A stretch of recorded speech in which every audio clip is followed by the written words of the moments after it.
തത്തമ്മയുടെ ശബ്ദത്തോടു കൂടി എന്റെ മിമിക്രി ഇവിടെ തുടങ്ങുകയാണ്. തത്തമ്മേ പൂച്ച പൂച്ച, തത്തമ്മേ പൂച്ച. എടി കറക്റ്റ് തത്തമ്മയുടെ സൗണ്ട് അല്ലേ എടി? അടുത്തതായി പൂച്ച കരയുന്ന ശബ്ദം. മ്യാവ് മ്യാവ് മ്യാവ്. എടി ഞാൻ കരുതിയ സ്റ്റേജിൽ പൂച്ച കയറ്റിയിട്ടുണ്ടെന്ന്. കറക്റ്റ് പൂച്ചയുടെ സൗണ്ട് അല്ലേ എടി? ആണെന്നേ. അടുത്തതായി അലാറം അടിക്കുന്ന ശബ്ദം. ക്രിണിങ് ക്രിണിങ് ക്രിണിങ് ക്രിണിങ്. എന്റെ നീതുമോളെ പേടിച്ചു പോയല്ലോ. രാവിലെ അലാറം കേട്ട് ഉറക്കം എണീറ്റ പോലെ ഒരു ഫീല് അല്ലേടി? പിന്നെ അല്ലാതെ. ഇനി അടുത്തതായി കുയില് കൂവുന്ന ശബ്ദം. കൂയ് കൂയ്. ആരാടാ കൂവുന്നേ? എടേ നീതുമോള് കുയിലിന്റെ ശബ്ദം എടുത്തതാ. എന്റെ പൊന്നു ഇച്ചാതി പെർഫെക്ഷൻ അല്ലേടി? ഇനി അടുത്തതായി ആടിന്റെ ശബ്ദം. അമ്മേ അമ്മേ.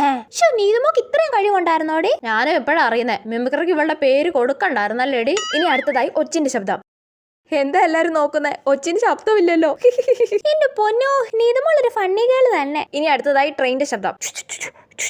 ആ ട്രെയിനിൽ കയറി തന്നെ നാട് വിട നീതുമോളെ. ഇനി സിനിമയിൽ ഇടികൂടുന്ന ശബ്ദത്തോടു കൂടി എന്റെ മിമിക്രി ഇവിടെ അവസാനിപ്പിക്കുകയാണ്. ഡിഷും ഡിഷും ഡിഷും. ഈ ഇടികൂടുന്ന ശബ്ദം കേട്ടിട്ട് ഇവക്ക് ട്രെൻഡ് ഇടി കൊടുക്കാൻ തോന്നുന്നുണ്ടോടി?